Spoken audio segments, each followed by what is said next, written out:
Sarah and Adam's story began the way miracles often do, quietly, almost shyly. Neither of them knew that a single smile shared at a bus stop would pull two wandering souls toward a love people spend lifetimes searching for. Sarah stood beneath a flickering streetlight, hair dancing with the wind, her sketchbook tucked close like a secret. Adam arrived just as the bus sighed and pulled away, breathless from running, laughing at his own terrible timing. Something in Sarah answered his laugh, soft, surprised, luminous. In that moment, something unseen shifted, like fate exhaling. From then on, they fell into each other as if guided by gravity. Late-night conversations blurred into dawn-lit confessions. Quick coffee meetups blossomed into whole days wandering the city hand in hand. Adam adored the way Sarah noticed beauty where others overlooked it. Raindrops performing on window panes, the music of pages turning, strangers who unknowingly synchronized their footsteps. Sarah loved the light Adam carried in his voice when he spoke of the future, steady, warm, sun-soaked. Their love wasn't perfect, but it was real, fierce, alive. They became the couple others whispered about, the kind that makes you believe the universe sometimes arranges people like constellations. Sarah told her friends, "I don't know who I was before him." Adam whispered into her hair, "You're the home I never knew existed." Every moment felt like a promise she tucked gently into her heart. But even the brightest stars can flicker. It began subtly. Missed calls, vague errands, messages that arrived slower, colder. Adam's laughter dulled. His arms around her grew less certain. Sarah felt the change instantly, the way a musician hears a wrong note reverberate in a familiar song. She asked him if he was okay. His smile came too quickly, like a mask cinched tight. "Just tired, love. I'm fine." But each night, she felt him slipping, like water she couldn't cup fast enough. Then came the night he didn't come home. Sarah sat curled on the couch, sketchbook open, pencil still. Her heart felt clutched by invisible hands.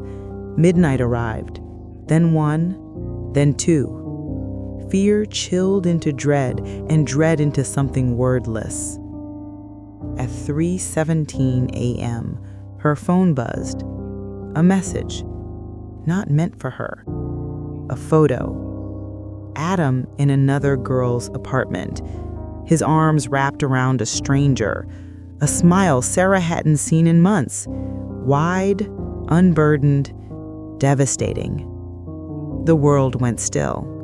Her breath vanished. Her hands shook so violently she dropped the phone. Pain didn't strike like a blow. It drowned her, slowly, completely, pouring into her lungs until breathing felt impossible. Adam returned in the morning, with sunlight trailing behind him, but Sarah's world had already gone dark. He didn't need to confess. She knew. "Why?" she whispered, her voice barely a shred. Guilt washed over his face like a shadow swallowing light. When the words finally came, they were worse than silence. "I didn't mean to fall for someone else." Sarah felt something inside her collapse. "You promised me forever." "I wasn't strong enough to keep it," he murmured. She didn't scream. She didn't plead. She didn't crumble in front of him. She walked to the door, opened it, and with the remaining strength her heart could muster, said one word, "Go." And he did.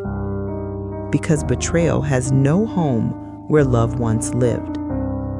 When the door closed, the girl who once glowed with hope fell to the floor. Time blurred, hours, days, maybe both. She cried until her voice frayed to nothing, until her body trembled with exhaustion, until his touch felt like a wound rather than warmth. Her world, once vibrant, turned eerily quiet. But loss, cruel as it is, often reveals our truest selves. Slowly, painfully, she rebuilt. She walked under skies that had once felt too heavy to bear. She painted again, pouring heartbreak on canvas, letting colors bleed where words failed. Friends came, her mother held her, strangers smiled. Life whispered, first in fragments, then in full sentences. You are still here. You are still you. You are still worthy. Meanwhile, Adam's new life dimmed. The thrill evaporated. He missed Sarah's kindness, her quiet brilliance, the magic she brought into ordinary moments. He realized, too late, that he had discarded the only person who saw him beyond his flaws. Months later, he returned, hollow-eyed, shaking, remorse heavy on his tongue. "Sarah, I ruined everything. I lost you. I lost myself. If there's any piece of your heart left for me, let me try to make this right." Sarah listened, truly listened. She saw the regret, the sorrow, the longing. Once those things would have mended her. But she was no longer the woman who broke for him. She had grown, she had risen, she had survived. "I loved you more than I knew I could," she said softly, "but I lost myself trying to keep you. I found me again, and I won't lose her." Adam's heart shattered, not because she turned him away, but because he finally understood the enormity of what he had thrown away. Sarah closed the door gently, not with anger, not with bitterness, but with peace. Outside, Adam whispered, "I'm sorry." Inside, Sarah whispered to her own heart, "I'm free." And she was. She moved forward not as the girl wounded by betrayal, but as the woman who refused to stay broken. Because sometimes the most profound love story is the one you write with yourself after someone forgets your worth. After Adam left for the final time, the world felt new. Quiet, but not empty. Sarah still woke on some mornings feeling the ache of what once was, but healing isn't forgetting. It's learning to walk without a limp. And she was learning. Sunrise walks, coffee in her favorite corner,